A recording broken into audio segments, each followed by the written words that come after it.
Assalamualaikum warahmatullahi wabarakatuh.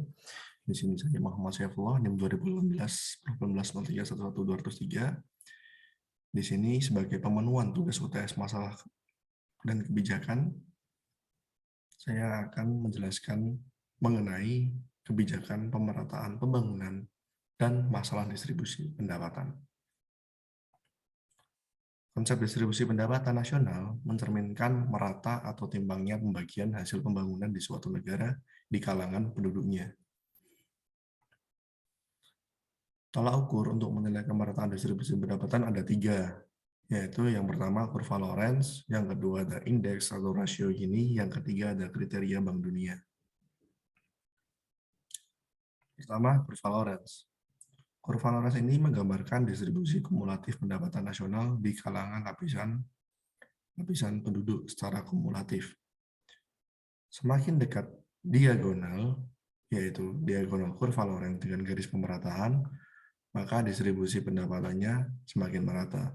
Namun sebaliknya, jika kurva Lorenz semakin menjauh dari garis pemerataan, maka distribusi pendapatan semakin timpang.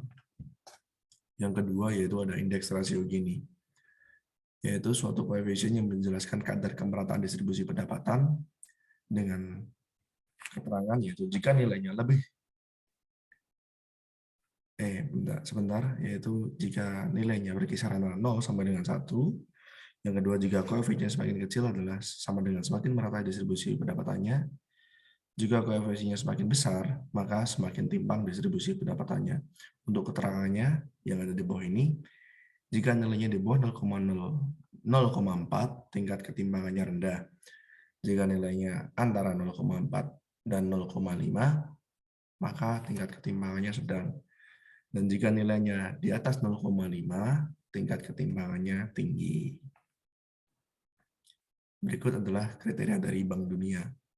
Bank Dunia memiliki 9 kriteria ketidakmerataan versi Bank Dunia didasarkan atas porsi pendapatan nasional yang dinikmati oleh 3 lapisan penduduk, yaitu pertama adalah 40% penduduk berpendapatan terendah atau bisa disebut penduduk miskin, 40% penduduk berpendapatan menengah, 20% penduduk berpendapatan tertinggi atau para penduduk yang memiliki penghasilan di atas rata-rata atau disebut penduduk terkaya. Ketimpangan atau ketidakmerataan distribusi dinyatakan dalam apabila 40% penduduk berpendapatan rendah menikmati kurang dari 12% pendapatan nasional. Ketidakmerataan sedang apabila 40% penduduk miskin menikmati antara 12 hingga 17% pendapatan nasional. Dan jika 40% penduduk termiskin menikmati lebih dari 17% dari pendapatan nasional, maka bisa dikatakan kesenjangan dikatakan kecil dan distribusi pendapatan nasional dianggap sudah cukup merata.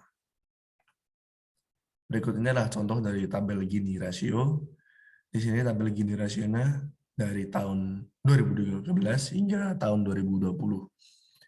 Di sini ada 3 kurva, ada yang biru ini sebagai penggambaran dari kota, merah ini sebagai gabungan antara hijau dan biru, yang dimana hijau ini adalah pedesaan. Bisa dilihat di sini nilainya semakin tahun semakin menurun. Ada sedikit kenaikan di tahun 2014 karena di sini Indonesia sedang mengalami krisis moneter dan ledakan penduduk yang cukup tinggi. Maka dari itu di sini sedikit ada kenaikan nilai dari tabel rasio Gini. Dari tabel ini dapat disimpulkan Indonesia semakin tahun ketimpangannya semakin menurun.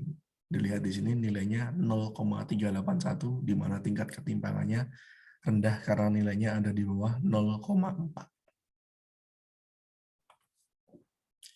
Yang kedua adalah penyebab masalah ketimpangan.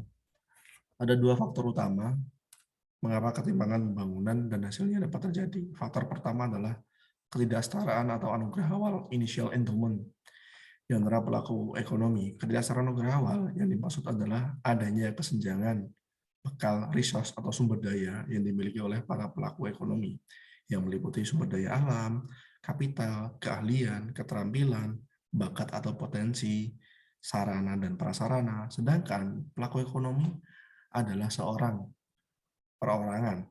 Sektor ekonomi, ada sektor wilayah daerah, sumber daya alam, serta prasarana ekonomi yang tidak tersedia antar daerah. Begitu pula yang lainnya, seperti kapital, keahlian.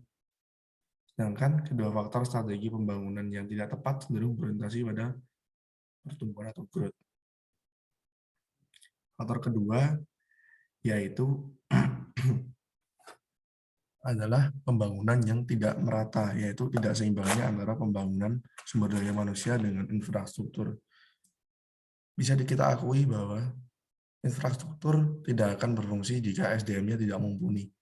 Begitupun sebaliknya, jika SDM-nya mumpuni namun infrastruktur tidak memenuhi, maka juga akan sama saja. Maka kedua hal tersebut perlu diimbangi, begitu, agar tidak terjadi ketimpangan dalam pembangunan nasional. Berikut adalah strategi khusus pemerataan pembangunan nasional dapat dibagi menjadi 3 masalah utama, yaitu pembagian pendapatan antar lapisan, pendapatan masyarakat. Yang kedua adalah pembagian pendapatan antar daerah, dalam hal ini antar wilayah perkotaan dan perdesaan. Pembagian antar wilayah, dalam hal ini antara provinsi, kawasan barat, tengah, dan timur. Karena Indonesia terbagi menjadi 3 wilayah utama yang cukup besar, karena Indonesia adalah negara kepulauan. Inilah masalah yang pada era sekarang, ya ini saya kutip dari IDN News, di mana produktivitas relatif rendah dan sulit meningkat, dikarenakan sekarang antara sumber daya manusianya belum cukup mumpuni untuk produksi barang yang negara kita inginkan. Yang kedua, institusi pendidikan belum mampu menjawab tantangan peningkatan produktivitas dan kualitas tenaga kerja. Karena kebanyakan penduduk di Indonesia masih kebanyakan lulusan SMP dan SMA, masih belum rata-rata lulusan sarjana, karena memang banyak faktor yang menyebabkan akan hal itu, seperti ekonomi, daerah, karena banyak di luar sana yang masih belum layak akan pendidikannya. Yang ketiga adalah gap antara kebutuhan dan penyediaan tenaga kerja masih lebar,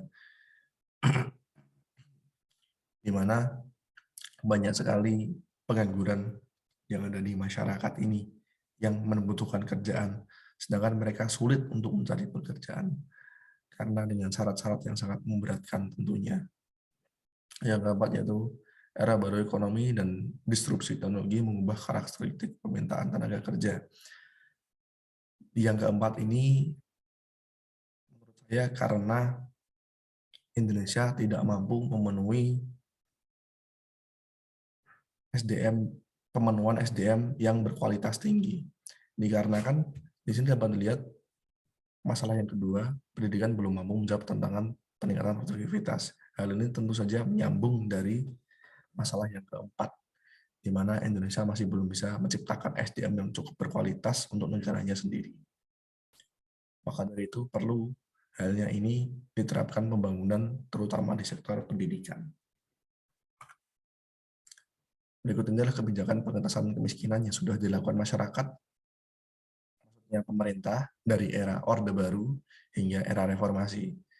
Di sini ada program Impres Desa Tertinggal, ada bantuan langsung tunai di mana masyarakat diberikan uang langsung yang diberikan oleh kepala desa, pemberian beras murah, pengobatan cuma-cuma untuk keluarga miskin, dan di era reformasi, bantuan langsung sementara PLSM, beras miskin, dan yang terakhir ada pengobatan murah atau asas miskin. Yang presentasi dari saya, apabila ada salah-salah kata atau kurangnya informasi yang kurang lengkap, saya mohon maaf yang sebesar-besarnya. Terima kasih. Wassalamualaikum warahmatullahi wabarakatuh.